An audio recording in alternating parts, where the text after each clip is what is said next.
AP deputy CM Pawan Kalyan పై Jadcherla MLA Anirudh Reddy fire అయ్యారు. తెలంగాణ నరదృష్టితో కోనసీమ కొబ్బరి చెట్లు ముండాలయ్యాయని పవన్ మాట్లాడటం తగదన్నారు. పవన్ కళ్యాణ్ కు ఏపీపై ప్రేమ ఉంటే ఇక్కడ ఉన్న ఆస్తులన్నీ అమ్మేసుకుని విజయవాడ వెళ్లాలని సూచించారు.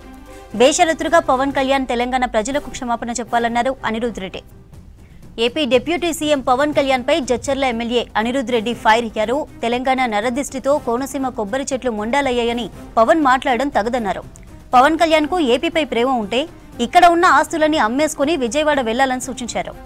బేషరతుగా పవన్ కళ్యాణ్ తెలంగాణ ప్రజలకు క్షమాపణ చెప్పాలన్నారు అనిరుద్ రెడ్డి. అంటే మనమంతా నరదృష్టి పెట్టినానికి అంటే కోనసీమ అంటే గోదావరి ఏరియా అంతా కొబ్బరి చెట్లకి ముండం లేకుండా అంట.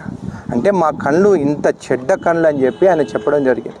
నేను ఒకటే అడుగుతున్నాను, నువ్వేమో డిప్యూటీ సీఎం ఆంధ్ర, వచ్చి ఉండేదేమో రోజు హైదరాబాద్లో, మీ రోజులు బిజినెస్ చేసుకునేదేమో హైదరాబాద్లో. నిజంగా మాకు నరదృష్టి కానీ ఇట్లా ఒకరు బాగుపడొద్దు అనేది ఉండుంటే మీ ఆంధ్ర వాళ్ళు ఇక్కడ బిజినెస్ చేసుకోగలుగుతారా?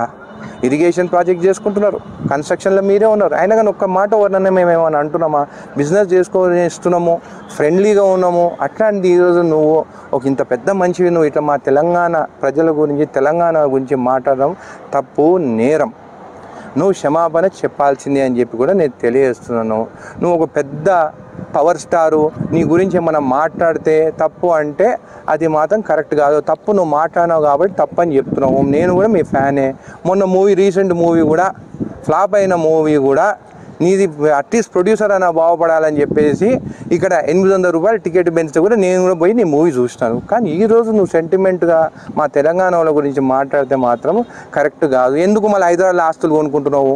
మాది నరదిష్టి అంటున్నావు కదా, మరి మీరు బాగుపడితే మేము చూడలేము కదా, ఎందుకు హైదరాబాద్ ఆస్తులు కొనుక్కుంటున్నావు? అన్నీ అమ్మేసుకొని పోయి విజయవాడలో ఉండరాదా? నీకు ఇక్కడ ఏం పని అని చెప్పి నేను చెప్తున్నాను.